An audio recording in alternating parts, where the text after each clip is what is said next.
পরিণীতা পর্ব ১৩। রাস্তার ধার ঘেঁষে হাঁটছে প্রাণনেশা। সন্ধ্যা নেমেছে প্রকৃতিতে। আঁধারের চাদরে মুড়িয়ে নিচ্ছে চারপাশ। পার্লামেন্ট থেকে ফিরতে ফিরতে সন্ধ্যা হয়ে গেল ওর। আজ গাড়ি আনেনি ও। ইদানিং গাড়িতে চড়তে মন চায় না। মন চায় ছোট ছোট কদম ফেলে হেঁটে বেড়াতে, আশেপাশে সব কিছু চক্ষু জুড়িয়ে দেখতে। শীত ঋতুটা বরাবরের মতোই পছন্দ প্রাণনেশার। শীতের সময় প্রকৃতি যে নতুন রূপে নতুন আমেজে সেজে ওঠে, তাতে চোখ জড়িয়ে যায় ওর। কুয়াশার চাদর মারিয়ে হাঁটতে ভালো লাগে। মাঝে মাঝে খালি পায়ে সিক্ত ঘাসের ওপর হাঁটতে মন চায়। সামনেই টঙের দোকানে দুজন কপতি বসে আছে।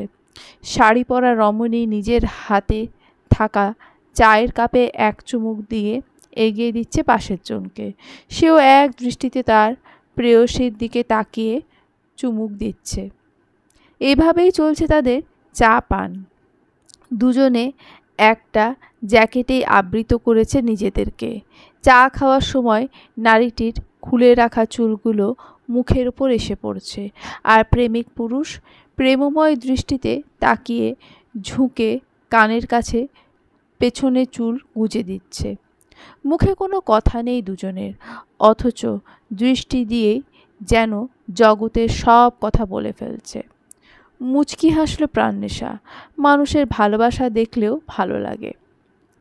অনেকটা সময় ওদের দিকে তাকিয়ে থাকলো প্রাণনেশা। পরক্ষণেই বুকে ফুঁড়ে দীর্ঘশ্বাস বের হলো ওর। এসব দেখলে বুকের মধ্যে আনচান করে ওর, কষ্ট হয়। কত মানুষের কত ভালোবাসা দেখলো, অথচ শুধু দেখেই গেল। এটা জেনেও এসব কপালে নেই ওর। এসব কোনো দিন ঘটবে না ওর সাথে। কেউ ওকে এভাবে ভালোবাসবে না। কারোর হাত ধরে এভাবে কাঁধে মাথা রেখে প্রেম নিবেদন করা হবে না ওর। একজন স্বার্থপর পুরুষ ওর সব ইচ্ছা ঘুচিয়ে দিয়েছে। ওর সব আকাঙ্ক্ষা ভালোবাসাকে নিজ হাতে খুন করেছে। প্রাণনেশার কোনো অভিযোগ নেই তার প্রতি। সে ভালো থাকুক, সংসার করুক, তার সুখে সংসার হোক। কিন্তু এই জন্মে প্রাণনেশার সংসার করাটা বোধহয় হলো না আর। সে না হয় তার এক জনম ওই মানুষটার অপেক্ষায় কাটিয়ে দিল। মানুষটার জায়গায় যে অন্য কাউকে বিয়ে করার কথা, ভালোবাসার কথা স্বপ্নেও ভাবতে পারে না প্রাণনেশা, পারবেও না কোনো দিন। প্রাণনেশা জানে সে ফিরবে না, ফেরার কোনো রাস্তা অবশিষ্ট নেই। প্রাণনেশা চায়ও না সে ফিরুক। কারো সংসার ভাঙার কারণ হতে চায় না প্রাণনেশা। কিন্তু প্রাণনেশা তো সে মানুষটার জায়গায় অন্য কাউকে দিতে পারল না। কিন্তু কেন দিতে পারল না? সে মানুষটা তো দিব্যি অন্যের সাথে সংসার করছে। তার একটা ভরা সংসার আছে, বউ আছে, বাচ্চা আছে। প্রাণনেশার তো কিছু নেই। কেন নেই? নিজেকে প্রশ্ন করে উত্তর পেল প্রাণনেশা। কারণ ও বেঈমান না। এই দুনিয়ায় বেঈমানরাই ভালো থাকে, সুখে থাকে। কিন্তু যারা সত্যিকারের ভালোবাসে তাদেরকে প্রাণনেশার মতোই প্রতিনিয়ত ধুকে ধুকে মরতে হয়। তবুও তারা এটুকুও গর্ব করে বলতে পারে তারা বেঈমান না। তারা সত্যিকারের ভালোবেসে ঠকেছে। গাড়ির হর্নে ভাবনার ছেদ ঘটল প্রাণনেশার। পাশেই তাকাতে দেখল উচ্ছ্বাস ড্রাইভিং সিটে বসে ওর দিকে তাকিয়ে কন্টিনিউয়াসলি হর্ন বাজিয়ে যাচ্ছে। প্রাণনেশা ভ্রু কুঁচকে তাকালো ওর দিকে। ধীর পায়ে এগিয়ে গেল গাড়ির কাছে।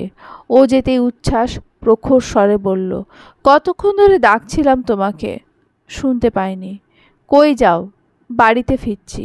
হেঁটে যাচ্ছ যে? এমনি। গাড়িতে উঠো, পৌঁছে দিচ্ছি। দুপাশে মাথা নাড়ল প্রাণনেশা। নাকচ করে বলল, আজকে হেঁটে যাই। গাড়িতে চড়তে ভালো লাগছে না। ঠান্ডা পড়েছে অনেক। তোমার গায়ে তো সোয়েটারও নেই, ঠান্ডা লেগে যাবে তো। সমস্যা নেই, আর একটু রাস্তাই তো। আপনি যান, আমি একা চলে যেতে পারবো। না, গাড়িতে ওঠো তুমি। একদিন অন্তত কথা শোনো। ফোঁস করে শ্বাস ছাড়ল প্রাণনেশা। ধীর পায়ে গিয়ে বসল উচ্ছ্বাসের পাশের সিটে। গাড়ি চালানোই মনোযোগ দিল উচ্ছ্বাস। পরক্ষণে পাশ ফিরে প্রাণেশার দিকে তাকিয়ে বলল, হে, তোমার ঠান্ডা লাগছে না? আমার কাছে একটা এক্সট্রা জ্যাকেট আছে, পরবা? না, আমার তেমন ঠান্ডা লাগছে না, বাড়িতে গিয়ে কম্বল মুড়িয়ে শুয়ে থাকবো। আচ্ছা।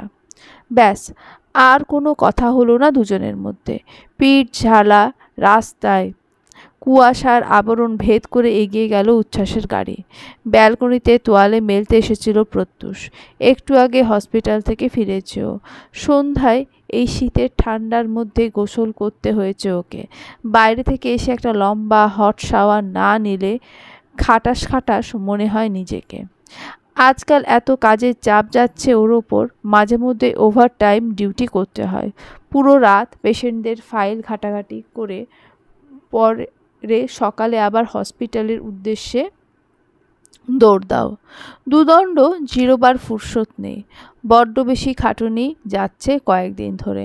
অথচ প্রত্যুষের মন চায় এই কনকনে ঠান্ডা রুমের হিটার ছেড়ে নরম তোষকের নিচে প্রজ্জ্বলকে বুকে নিয়ে বিছানার সাথে মিশে থাকতে। মন চায় সব কাজকর্ম মানব ধর্ম ছেড়ে দিয়ে গোটা একদিন ঘুমিয়ে কাটাতে। তবে ব্যস্ততা একটা ভালো দিকও আছে ওর মতে। ব্যস্ততার কারণে রওশার সাথে আজকাল খুব কমই দেখা হয় ওর।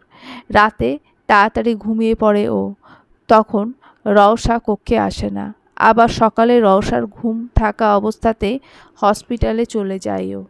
প্রজ্জ্বলের সাথেও খুব কম দেখা হয় ওর। সে এখন দাদা দাদির পছন্দের ভীষণ। মনারা বেগম তো ওকে নিজে থেকে ছাড়েন না। সারাক্ষণ ওদের কক্ষে থাকে প্রজ্জ্বল রাহাতের সাথে। তবে একটা প্লাস পয়েন্ট হলো, রওশা এখন প্রায়শই কথা বলে না প্রত্যুষের সাথে। কেমন যেন ইগনোর করে ওকে। এটা অবশ্য ওর জন্য ভালোই। অন্তত রওশার ঘ্যানঘ্যানানি শুনতে হয় না ওকে। এখন রওশা কিছু বলার আগেই প্রাণনেশার বদনাম দিয়েই কথার সূচনা করে, যা খুবই অসহ্য লাগে প্রত্যুষের। আগে অবশ্য এমন করতো না। প্রত্যুষের পেছনেই ছোটাছুটি করতো ও। কি লাগবে, কোন জিনিসটা প্রয়োজন, সারাক্ষণ জিজ্ঞেস করতো। আবার চুপচাপ মেয়েটাকে দেখেও খারাপ লাগে প্রত্যুষের। মেয়েটা কেমন যেন গুটিয়ে নিয়েছে নিজেকে। সারাক্ষণ একা একা থাকে। পরিবারের মানুষগুলো তো তেমন একটা মেশে না ওর সাথে। রিদিতা তো টোটালি কথা বলে না। মনারা বেগম যে একটু কথা বলে। ওর কাছেও তো কম অপরাধী না প্রত্যুষ। মেয়েটা তো এমন লাইফ ডিজার্ভ করে না। একটু ভালোবাসা প্রাপ্য ওর। কিন্তু প্রত্যুষ আর প্রত্যুষের পরিবার তা দিতে ব্যর্থ। মেয়েটাকে প্রতিনিয়ত কষ্ট দিচ্ছে প্রত্যুষ, কিন্তু ওরই বা কী করার। ছেড়ে যেতে বললেও তো ছেড়ে যায় না মেয়েটা। দীর্ঘশ্বাস ফেলল প্রত্যুষ। ব্যালকনির রেলিং সাথে হাত ঠেস দিয়ে দাঁড়ালো। গাড়ির গড় গড় শব্দ, নিচে তাকালো। প্রাণনেশা নামছে গাড়ি থেকে। প্রত্যুষ উকিঝুঁকি মেরে দেখল। প্রাণনেশা নামার পরপরই গাড়ির ডোর খুলে আরেকজন বের হলো। প্রত্যুষের ভ্রু কুঁচকে আসে উচ্ছ্বাসকে দেখে। প্রায় সময় এভাবে প্রাণনেশাকে ড্রপ করে দেওয়ার কারণটা বুঝতে পারে না ও। এইবার সহ 9 বার প্রাণনেশাকে নামিয়ে দিয়ে গেল ও। প্রত্যুষ গুণে রেখেছে, খাতায় কলমে হিসেবও করে রেখেছে। অথচ প্রাণনেশা নিজেদের গাড়িতেই আসতে পারে, কিন্তু না, উচ্ছ্বাসই বেশিরভাগ সময় নামিয়ে দিয়ে যায় ওকে। প্রাণনেশা মুচকি হেসে হাত নাড়িয়ে বিদায় জানালো ওকে। এই প্রথমবার প্রাণনেশার হাসি বিষাদ ঠেকল ওর কাছে। পারলেও ও এই 3 তলা থেকে ঝাঁপ দিয়ে নেমে ওদের এই সুন্দর মুহূর্তে ব্যাগড়া দিয়ে আসে। প্রাণনেশা চলে গেছে গেটের ভেতর। উচ্ছ্বাসও গাড়ি চালিয়ে নিজের গন্তব্যে রওনা দিয়েছে। তবুও প্রত্যুষ এক দৃষ্টিতে চেয়ে থাকলো সেই জায়গাটা যেখানে ওরা নেমেছে। হাসি হাসি করে বিদায় দিয়েছে দুজন দুজনকে। প্রত্যুষের চোখ জ্বলছে। এভাবে এই বিশ্রী দৃশ্যটা দেখা সম্ভব না ওর পক্ষে। বাহ, এত সুপ্রসন্ন কপাল ওর। যতবারই ও ব্যালকনিতে আসে ততবারই এই দৃশ্য না চাইতেও চোখে পড়ে যায়। প্রত্যুষ ভেবে নিল আর এই ব্যালকনিতে আসবে না ও। আসলেও কালো পট্টি বেঁধে আসবে, যাতে আশেপাশে কিছু চোখে না পড়ে। কান্না পাচ্ছে প্রত্যুষ। রওশার কণ্ঠ কানে আসতেই চমকে তাকালো প্রত্যুষ। পাশ ফিরে তাকিয়ে দেখল রওশা বাঁকা হেসে তাকিয়ে আছে নিচের দিকে। শার্টের হাতটা দিয়ে চটজলদি মুখ মুছল ও। নিজেকে সামলে নিষ্প্রভ কণ্ঠে বলল, আপনি কখন এলেন? যখন আপনি দুঃখে বিভোর ছিলেন।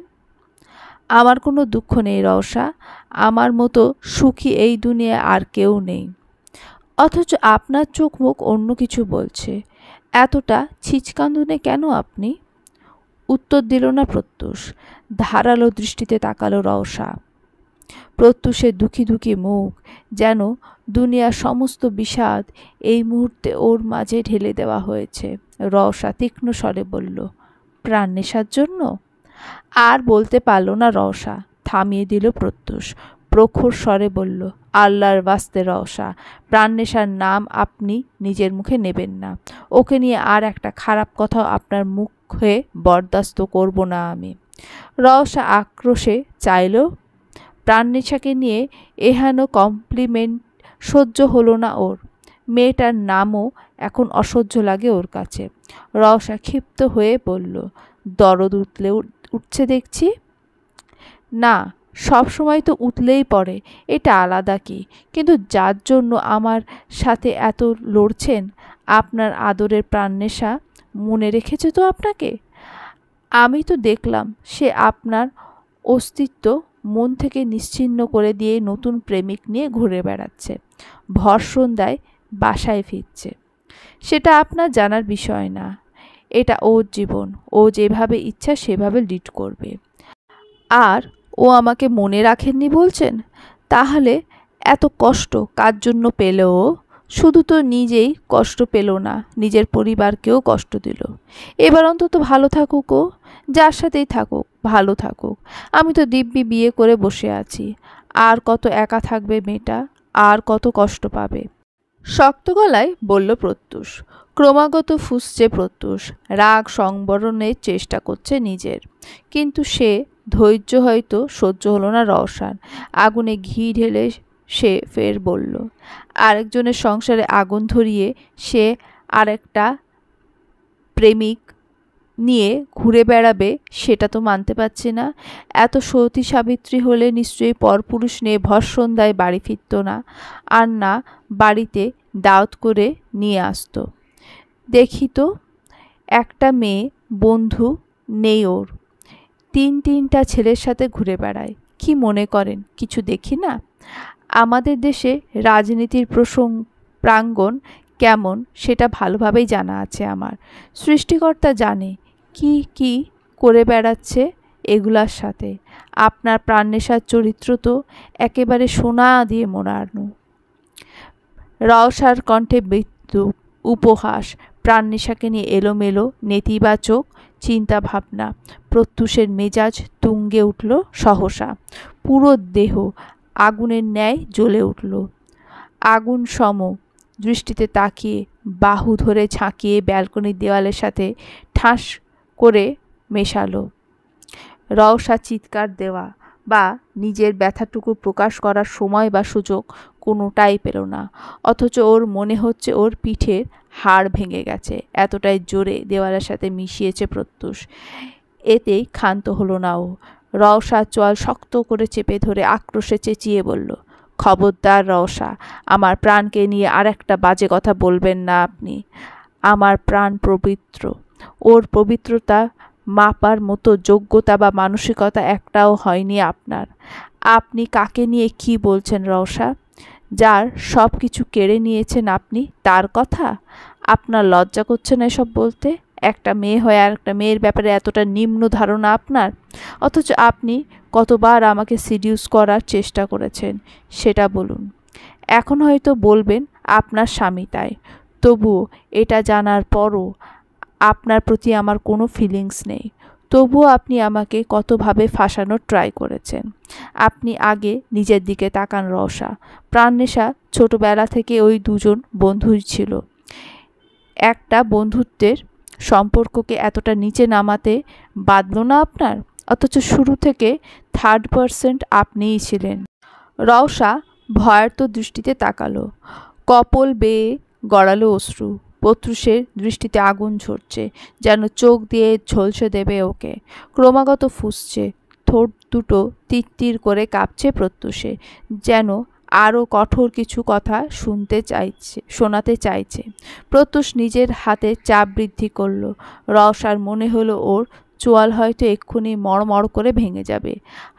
দু হাত দিয়ে প্রত্যুষের থেকে নিজেকে ছাড়ানোর চেষ্টা করলো ও, তবে বেশি শক্তি প্রয়োগ করতে হলো না ওর। প্রত্যুষ নিজেই ছেড়ে দিল। গট গট পা ফেলে বেরিয়ে গেল ব্যালকনি থেকে। শরীরের ব্যালেন্স রাখতে না পেরে নিচে বসে পড়ল রওশা। চোয়ালে টনটনে ব্যথা পুরো মুখে ছড়িয়ে পড়ছে। মনে হচ্ছে প্রত্যুষের শক্তপোক্ত পুরুষালী হাতে ওর চোয়াল ভেঙে গেছে। রওশা মুখে কাঁপা কাঁপা হাত বোলালো। পুরো শরীর থরথর করে কাঁপছে ওর। প্রত্যুষ ওর সাথে এমন করেছে। প্রত্যুষ যে এ যেন কোনো মতে মেনে নিতে পারল না রওশা। ছেলেটা ওকে ভালো না বাসুক, কিন্তু আজ পর্যন্ত কোনো দিন ওর সাথে উঁচু গলায় কথা বলেনি, একটু অসম্মান করেনি ওকে। এই দুনিয়ায় হয়তো প্রত্যুষই সবচেয়ে বেশি সম্মান করেছিল ওকে, মর্যাদা দিয়েছিল। রওশা এখনো অবাকের রেশ কাটাতে পারছে না। প্রাণনেশা ওর জন্য এতটা দামি, এতটা। রওশার কান্না পেল। কান্না আটকাতে না পেরে ঝরঝর করে কেঁদে দিল। শরীরের ব্যথার চেয়েও মনের ব্যথা বেশি। অসহ্য যন্ত্রণা হচ্ছে বুকের ভেতর। শেষ সময়ে এসে এটাই বুঝি প্রাপ্য ছিল ওর।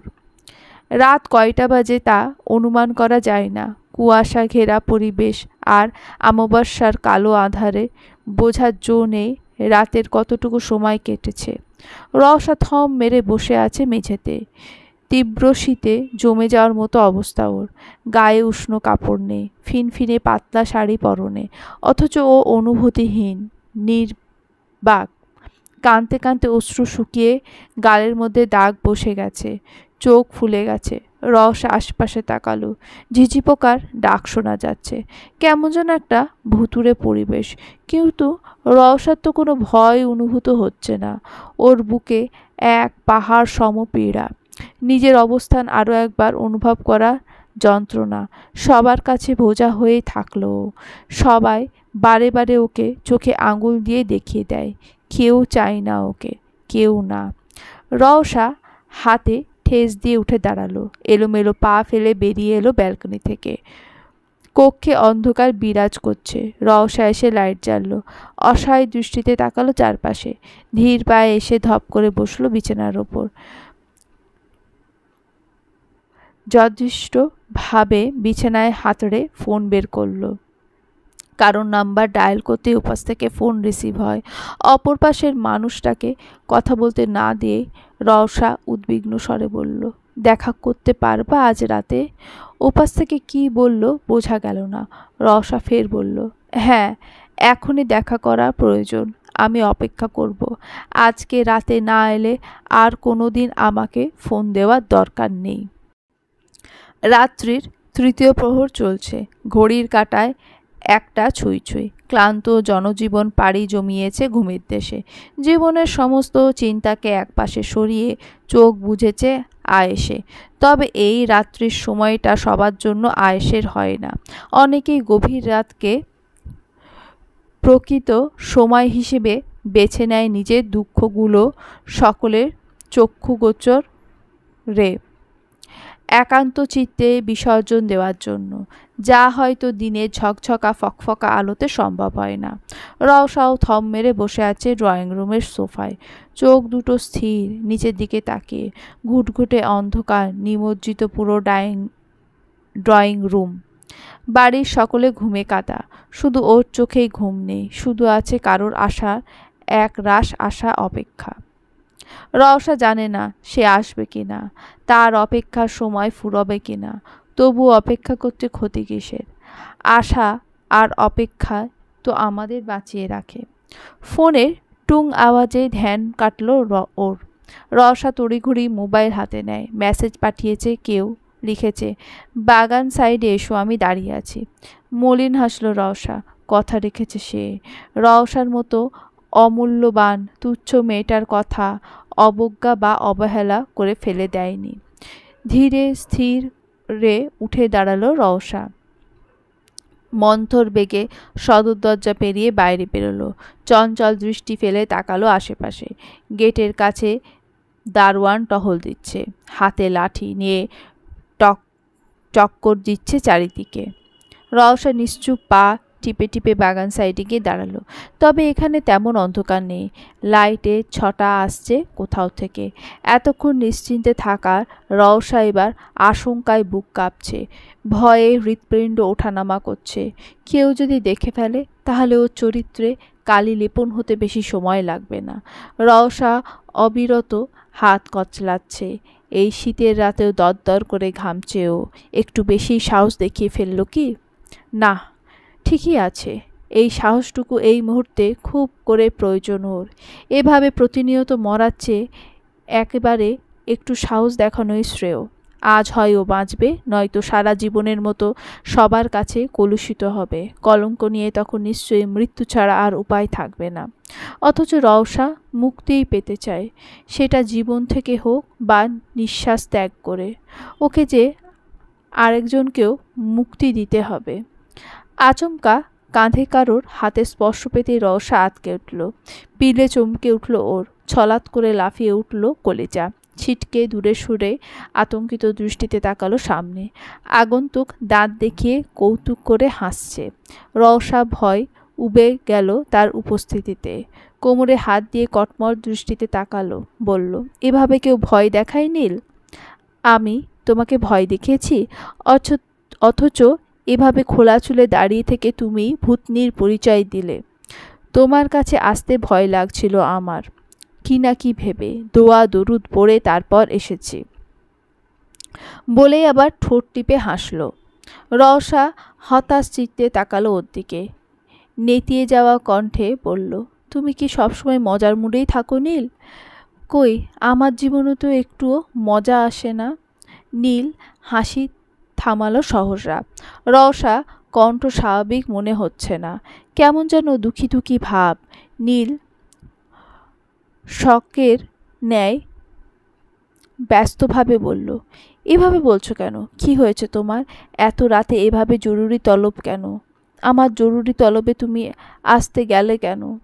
থমথমে দৃষ্টিতে তাকালো নীল। প্রশ্নের পরিপ্রেক্ষিতে এহেন প্রশ্ন আশা করেনিও। পরক্ষণেই ফুঁস করে শ্বাস ছাড়ল, বলল, তুমি জানো না কেন এসেছি? কেন? জানলেও আরেকবার জানাও। তুমি আমার কাছে গুরুত্বপূর্ণ তাই। গুরুত্বপূর্ণ কেন? এসব তুমি কি প্রশ্ন করছো আজ বলো তো? ধৈর্য খুইয়ে বলল নীল। রওশা উত্তর দিল না। নীল উদ্গ্রীব স্বরে আবার বলল, আর তুমি এভাবে দূরে অন্ধকারের মধ্যে দাঁড়িয়ে আছো কেন? রওশা ধীর পায়ে সামনে এগিয়ে আসে। আলোর ছটা ছড়িয়ে পড়ে ওর চোখে মুখে। নীলের আত্মা কেঁপে ওঠে ওকে দেখে। ফর্সা মুখ বিবর্ণ দেখাচ্ছে ওর, চোখ দুটো ফুলে গেছে, চোখের নিচে পড়েছে কালশিটে দাগ, ঠোঁটের আশেপাশে অসংখ্য কালশিটে দাগের অস্তিত্ব। রওশার এই অবস্থা দেখে খানিকটা সময় হতভম্ব হয়ে তাকিয়ে থাকলো নীল। বিষাদ ঢোক গিলে উদ্বিগ্ন স্বরে বলল, এসব কি রওশা? রওশা বিষণ্ণ দৃষ্টিতে তাকিয়ে থাকে। দৃষ্টিতে ঠিকরে পড়ে এক আকাশ সম দুঃখ। নীল ফের ধৈর্যহারা হয়ে বলল, কিছু বলো রওশা, এই অবস্থা কি করে হলো তোমার? তোমার বন্ধু করেছে, মেরেছে আমাকে। মস্তিষ্কের প্রতিটা শিরা দপদপিয়ে উঠল নীলের। কিং কর্তব্য বিমূঢ় হয়ে বলল, প্রত্যুষ এটা করেছে রওশা? হাও? এটাও আমাকে বিশ্বাস করতে হবে? তোমার মর্জি, তুমি বিশ্বাস করবে কি না। আমি তোমাকে জোর করছি না। ওর সাথে আমার অনেক বছরের ফ্রেন্ডশিপ রওশা। প্রত্যুষ কতটা নরম মনে সেটা আমি জানি। ও তো মানুষের মনের কষ্ট দিয়ে কথা বলতে পারে না। যতটা স্ট্রং দেখানো চেষ্টা করে ততটা স্ট্রং ও না। ও তোমাকে কি করে মারতে পারে? রওশা প্রত্যুত্তর করল না নীলের। এক দৃষ্টিতে চেয়ে থাকলো শুধু। অপ্রত্যাশিতভাবে বলল, আমাকে নিয়ে পালাতে পারবে নীল? রওশার এই বাক্য শব্দযুক্ত বজ্রপাত ঘটালো যেন। নীল বজ্রহাতের ন্যায় চাইল। বিহল স্বরে কিছুটা চিল্লিয়ে বলল, হোয়াট? না বোঝার মতো কিছুই বলিনি। বলেছি আমাকে নিয়ে পালাতে পারবে, মুক্ত করতে পারবে আমাকে এই জাহান্নাম থেকে। আমি মুক্ত পাখির মতো উড়তে চাই নীল, কাউকে খুব করে ভালোবাসতে চাই। চাই কেউ আমাকে ভালোবাসুক, আমাকে নিজের মানুক। পারবে নীল? নীল পিটপিট করে চাইল। দ্বিধান্বিত হলো মন মস্তিষ্ক। সামনের নারীর এসব বাক্য বুকে সুনামি তুলছে ওর। নীল জিভ দিয়ে ঠোঁট ভেজালো, তুতলে বলল, রওশা। বাহ, এতদিন যখন কথা বলতে তখন তো স্পষ্টই কথা বলতে নীল, এখন কেন গলা কাঁপছে তোমার? যেই নিজের করতে বললাম অমনিই তোতলানো শুরু হয়ে গেল। আরেক দফা অবাক হলো নীল।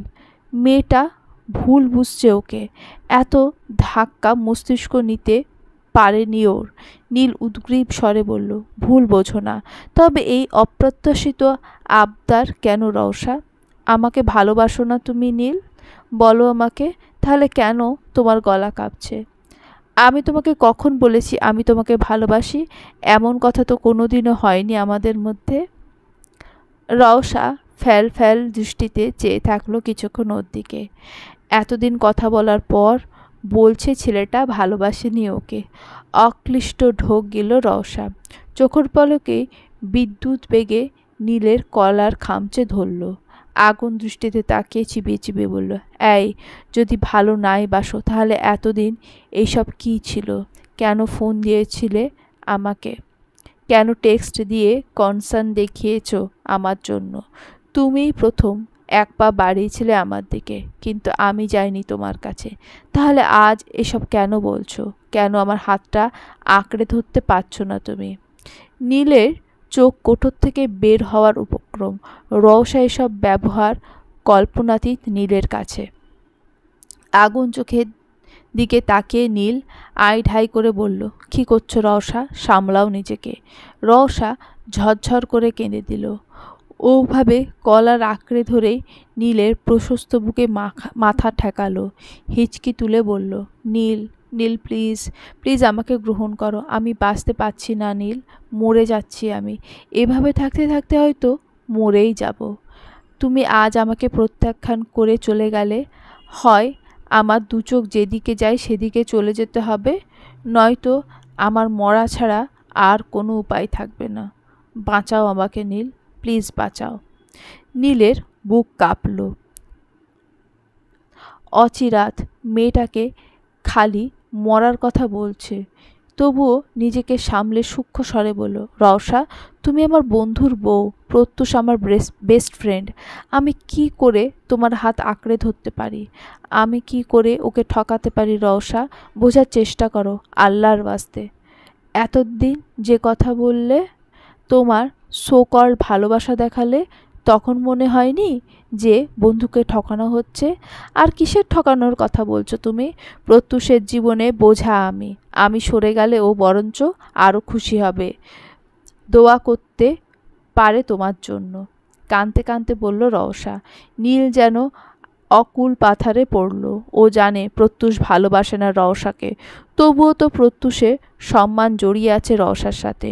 রওশা বউ হয় প্রত্যুষের। প্রত্যুষকে কী জবাব দেব? একদিকে বন্ধুর সম্মান, আরেকদিকে ওর প্রিয় মানুষ। কোন দিকে যাবে নীল? নীল চুপ থাকলো ক্ষণকাল। এদিকে রওশা মাথা ঠেকিয়ে এক ধারেই কেঁদে যাচ্ছে। নীল বিষাদ শ্বাস ফেলল। কিছু ভাবনায় শক্ত করল নিজের মনকে। শক্ত হাতে ছাড়ালো নিজের থেকে রওশাকে। রওশা অসহায় দৃষ্টিতে তাকালো ওর দিকে। মেয়েটার অসহায় দৃষ্টিতে বুকটা এফোড় ওফোড় করে দেয় ওর। চোখ খিচে শক্ত কণ্ঠে বলল নীল, রওশা, আমি তোমাকে নিয়ে যেতে পারবো না। মাফ করে দাও আমাকে, ফিরে যাও তুমি। আমি পারবো না প্রত্যুষকে ঠকাতে। বলে পিটপিট করে চোখ খুলল নীল। বোঝার চেষ্টা করলো মেয়েটার অবস্থান। চোখ খুলে দেখল মেয়েটা এক দৃষ্টিতে তাকিয়ে আছে ওর দিকে। রওশার ঠোঁটের কোণে বৃদ্ধূপের হাসি ছড়ায়। বিষাদ কণ্ঠে বলে, প্রত্যুষ তো শুধু বাহানা মাত্র। সরাসরি বলুন না নীল যে একটা বিবাহিত ডিভোর্সি মেয়েকে গ্রহণ করতে পারবেন না আপনি। আপনিও তো একজন ইনটেক কাউকে লাইফে ডিজার্ভ করেন, কিন্তু যার বিয়ে 6 বছর হয়ে গেছে সে তো ভার্জিন থাকবে না। তাই না? নীলের কোটর ভরে আসে, শ্বাস আটকে আসে, দিশাহারা অবস্থায় জিভে দিয়ে ঠোঁট ভেজায়। কণ্ঠ রোধ হয়ে আসে নীলের। মেয়েটা ওকে আপনি আপনি করে বলছে, নিজেকে নিয়ে খারাপ কথা বলছে, অথচ সে মেয়েটাকে পাওয়ার জন্য নীল নিজের সব কিছু ত্যাগ করতে পারবে, কিন্তু বিশ্বাসঘাতকতা কি করে করবে ও? নীল উতলা হয়ে কিছু বলতে যাবে তার আগেই রওশা হাত দিয়ে থামিয়ে দিল ওকে। নিহত ভাঙা গলায় বলল, he don't even touch me Neel. 4টে বছর এক ছাদের তলায় থেকেও সে আমার দিকে চোখ তুলে তাকায়নি পর্যন্ত, কারণ সে ভালোবাসে অন্যজনকে, যাকে সে 6 বছরেও আরেকটা মেয়ের সান্নিধ্য থেকে ভুলতে পারেনি। সে বিশ্বাস করে তার মনে যে মেয়েটার বসবাস করে, দেহ ছোঁয়ার অধিকারও একমাত্র সেই মেয়েটার। আমি এখনো ভার্জিন আছি নীল বলে আবারও হাসল রওশা। নীল টলটলে অক্ষি তুলল। থই থই সমুদ্রের অক্ষিতে দেখল এক নারীর মন টুকরো টুকরো হয়ে ভেঙে যাওয়ার করুণ দৃশ্যপট। রওশা মুচকি হাসল ফের, আক্ষেপ করে বলল, আমার জীবনটায় এমন জানো নীল, সবাই আমার সাথে এমনই করে। আল্লাহ হয়তো আমার কপালে সুখ লেখেনি। রওশা, আমাকে ভুল বোঝো না। আমি না, ভুল বুঝিনি গো। আমার মতো একটা মেয়ের সাথে তুমি নিজের জীবন কি করে জড়াতে পারো নীল? আমিই ভুল। এতটা অশোচনীয় আবদার আমার না করাই উচিত ছিল। সবাই খালু বন্ধুই বানায় আমাকে, জানো প্রত্যুষও তুমিও। হয়তো কারোর পরিণীতা হওয়ার ভাগ্য আমার নেই। আমাকে ফিরিয়ে দিয়ে ভালোই করেছো তুমি। আমি আর একবার বুঝে নিলাম আমি সস্তা। যদি তুমি আমাকে গ্রহণ করতে, আমি নিজেকে দামি ভেবে আকাশে উঠতাম। তুমি চলে যাও নীল, প্রত্যুষের কাছে আমি মাফ চেয়ে নেব। তবে যে করেই হোক না কেন, মুক্তি আমি ওকে দেবই। আর কোনো দিন আমাদের দেখা হবে না, কথা হবে না। এইটাই শেষ দেখা। ভালো থেকো। একটা সুন্দর মেয়েকে বিয়ে করে নিও। তোমার জীবন সুন্দর হোক নীল। বিদায়। বলে বিষাদ হাসল রওশা। মেয়েটার দৃষ্টিতে যেন জন্মান্তরে দুঃখ লেপ্টে আছে। মেয়েটার ভেজা গলা, গাল পর্যন্ত ভেজা। অশ্রু দেখে নীলের বুকটা হু করে ওঠে। রওশা দাঁড়ালো না আর, পেছন ফিরে পা বাড়ালো। নীল স্পষ্ট দেখতে পাচ্ছে রওশা পা টলমল করছে, উদ্ভ্রান্তের ন্যায় হাঁটছে ও। উফ, কি ভীষণ যন্ত্রণা। মেয়েটার সাথে আর কথা হবে না। ওর সুন্দর মায়াবী মুখটা আর দেখা হবে না নীলের। নিষিদ্ধ জিনিসের প্রতি এত আকাঙ্ক্ষা, এত ভালোবাসা কেন জন্মায়? অসময়ের অসম্ভবের প্রতি আমাদের অসম্ভব টান। নীল হাত মুষ্টিবদ্ধ করে দাঁড়িয়ে আছে। হৃদয় আর মস্তিষ্কের দহনে পিষ্ট হচ্ছে ও। মন বলছে, থামা ওকে নীল। মেয়েটার তোকে প্রয়োজন, এভাবে চলে যেতে দিস না। পরে মেয়েটার কিছু হয়ে গেলে কিভাবে ক্ষমা করবি তুই নিজেকে? তোর বুকটা ফেটে যাবে না? কত মানুষই তো ভালোবাসা না পেয়ে আফসোস করে, হাহাকার করে। আর তুই পেয়েও পায়ে ঠেলছিস। এত অমানবিক হোস না, পরে যেন আফসোস করতে করতে শেষ হয়ে না যাস। কিন্তু মস্তিষ্ক বলছে, ওনা তোর বন্ধুর 3 কবুল বলে বিয়ে করা বউ, ওকে নিয়ে এভাবে চলে যাবি? ঠকাবি প্রত্যুষকে? বক্ষ তোলপাড় করছে নীলের। মস্তিষ্কের প্রতিটা শিরা উপশিরা চিন্তার দহন ছুটছে। চোখ বুজে শ্বাস ফেলল নীল। মনকে জিতিয়ে দিয়ে পা বাড়ালো রওশাকে থামাতে। রওশা এলোমেলো ধীর পায়ে সদর দরজা পর্যন্ত এসেছিল, কিন্তু আর সদর দরজার ভেতরে ঢুকতে দিল না ওকে নীল। হাত ধরে টেনে আবার নিয়ে এলো বাগান সাইডে। রওশা ফ্যাল ফ্যাল দৃষ্টিতে তাকালো নীলের দিকে। এভাবে টেনে আনার কারণটা মাথায় ঢুকলো না। নীল মায়াময় দৃষ্টিতে তাকালো, মোলায়েম স্বরে বলল, রওশা চলো পালিয়ে যায়। রওশা হাঁ করে চেয়ে রইল। অবিশ্বাস্য লোচন তার। নীল কি বলছে মাথায় ঢুকতে উদ্গ্রীব স্বরে বলল, কি? হ্যাঁ, তোমাকে নিয়ে যাব এখান থেকে। ভালোবাসি কি না সেটা বলবো না, তবে তুমি আমার অনেক পছন্দের। তোমার এই সুন্দর মুখের এই বিধ্বস্ত অবস্থা আমাকে শান্তি দেবে না। আমি আমার প্রতিটা সকাল তোমাকে দেখে শুরু করতে চাই। এজন্য না হয় স্বার্থপর বন্ধুত্বে বিশ্বাসঘাতকতায় হারলাম। রওশা হু করে কেঁদে দিল। নীল বিচলিত হলো ওর কান্না দেখে, উদ্বিগ্ন স্বরে বলল, কেঁদো না প্লিজ। তোমার কান্না দেখলে আমার বুককে জ্বালা পোড়া করে। বিশ্বাস করো, আমি তোমাকে সম্পূর্ণ ভালো রাখার চেষ্টা করব। কোনো দিন তোমার চোখ ভিজতে দেব না। আমাকে বিশ্বাস করো না তুমি? বিশ্বাস করি বলেই তো এমন একটা অযৌক্তিক আবদার করেছি তোমার কাছে। এই নিষ্ঠুর দুনিয়ায় তোমার হাতটাই ভরসার মনে হয়েছে আমার। একা এই দুনিয়ায় বেঁচে থাকার মতো যুদ্ধ যে আমি করতে পারবো না নীল। আশেপাশে কিছু শকুনের দৃষ্টি যে আমাকে ঠুকরে খাবে। আমার তো বাবা মা নেই নীল। এই বিশাল দুনিয়ায় কে আমাকে আশ্রয় দিত, কে দেখে রাখতো? প্রত্যুষ যতই বলুক, তবুও কতটুকু নিরাপদে থাকতাম আমি? এই সমাজ কি আদেও আমাকে বাঁচতে দিত? সব কিছু থেকে অনেক অনেক দূরে তোমাকে নিয়ে চলে যাব রওশা। এই কলঙ্কের চিন্তা, সমাজের মানুষের শিকার, সব কিছুর ঊর্ধ্বে নিয়ে যাব তোমাকে। বিশ্বাস করো, একটাও আঁচড় আসতে দেব না তোমার গায়ে। বলে আলতো হাতে সযত্নে মুছে দেয় রওশার অশ্রু। পরপর দূরে সরে আসে ওর থেকে। থিতিয়ে যাওয়া কণ্ঠে বলে, চলো এখান থেকে। আর এক মুহূর্ত এখানে দাঁড়ানো সম্ভব না। কেউ দেখে ফেললে কেলেঙ্কারি হয়ে যাবে। নীল উতলা হলেও রওশা থমথমে চেহারায় থম মেরে দাঁড়িয়ে আছে। নীল ফের ছটফট করে বলল, কি হলো? দাঁড়িয়ে আছো কেন? এসো। আমি একবার প্রজ্জ্বলকে দেখে আসি নীল, ভঙ্গুর কণ্ঠে বলল রওশা। এখন প্রজ্জ্বলকে কিভাবে দেখতে যাবে রওশা? একটু পরেই ফজরের আজান দেবে, মানুষজন বেরিয়ে যাবে মসজিদের উদ্দেশ্যে। আমাদের হাতে বেশি সময় নেই। যদি ধরা পড়ে যায় আমি তো বেঁচে যাব, কিন্তু ওরা কি তোমায় বাঁচতে দেবে?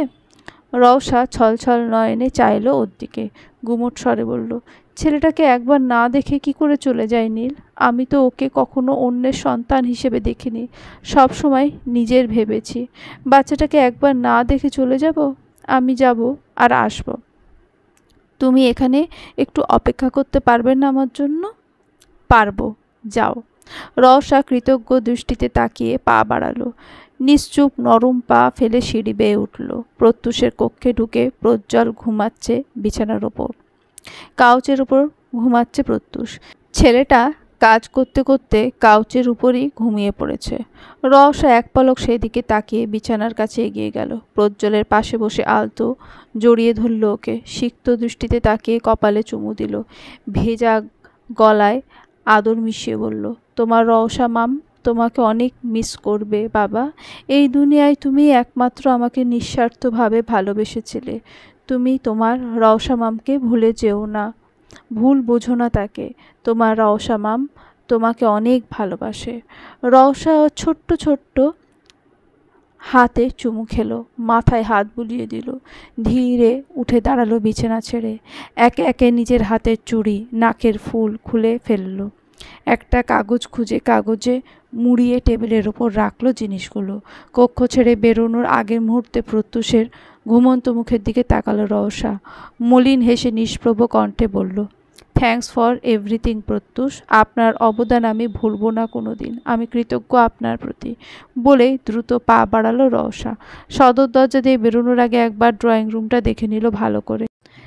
ইস, আজ রাতের খাবারটুকু খেয়ে নেওয়া উচিত ছিল। প্রত্যুষের ওই ব্যবহারের পর খাওয়ার ইচ্ছা মরে গেছিল। মালিহা বেগম হাজারবার ডাকলেও নিচে নামেনি রওশা।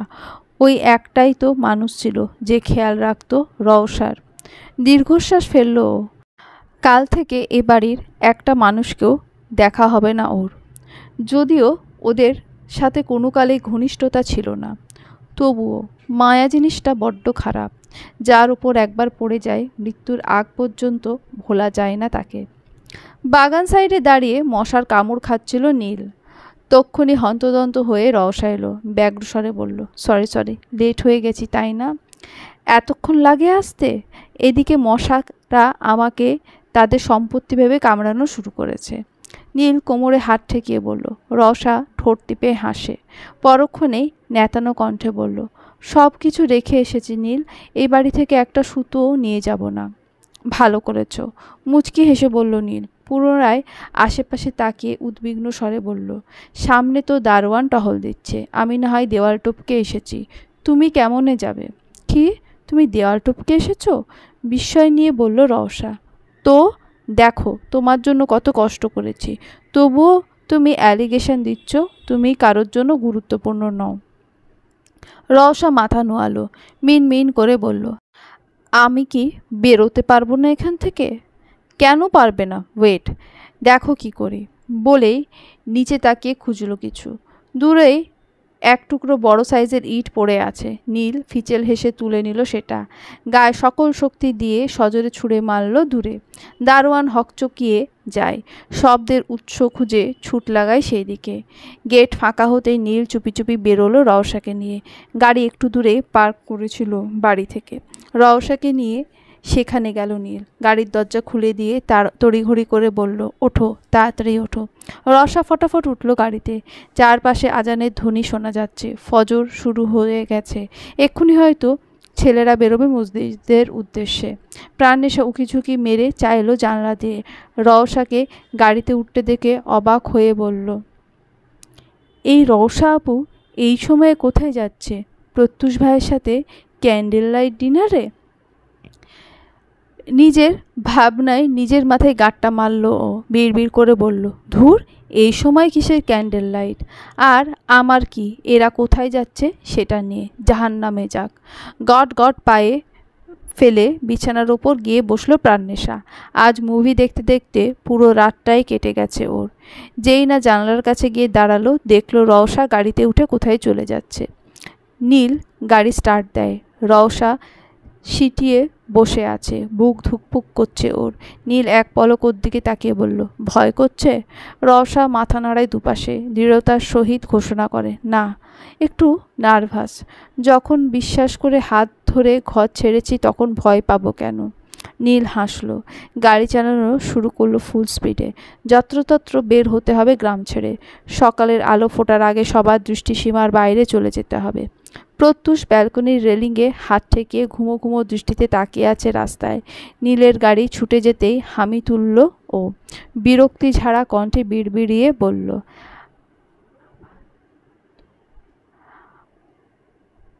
আবালদো। নীল, বললেই হতো তুই যে রওশাকে ভালোবাসিস, আমি কি আটকে রাখতাম নাকি ওকে? পারলে আমি নিজে দাঁড়িয়ে থেকে বিয়ে দিতাম তোদের। পালাতে গেলি কেন দুজনে? আমার ইজ্জত মারার এত শখ জাগলো রে কেন তোর? কাল পুরো গ্রামে ফলাও করে প্রচারিত হবে প্রত্যুষ ভূঁইয়ার বউ রাত বিরাতে পালিয়েছে। আবালে ভরে গেল রে দেশটা। বলেই দায়সারাভাবে আবার কক্ষে ঢুকে গেল প্রত্যুষ। এখন একটু ঘুমের প্রয়োজন। পুরো রাত ঘুমোয়নিও। কালকে অনেক বড় বোমা বিস্ফোরণ হবে, তার জন্যই মানসিকভাবে প্রস্তুতিও নেওয়া দরকার। সমাপ্ত। এখানে প্রথম পরিচ্ছেদের সমাপ্ত হয়েছে। এখনও গল্প বাকি আছে, চলবে।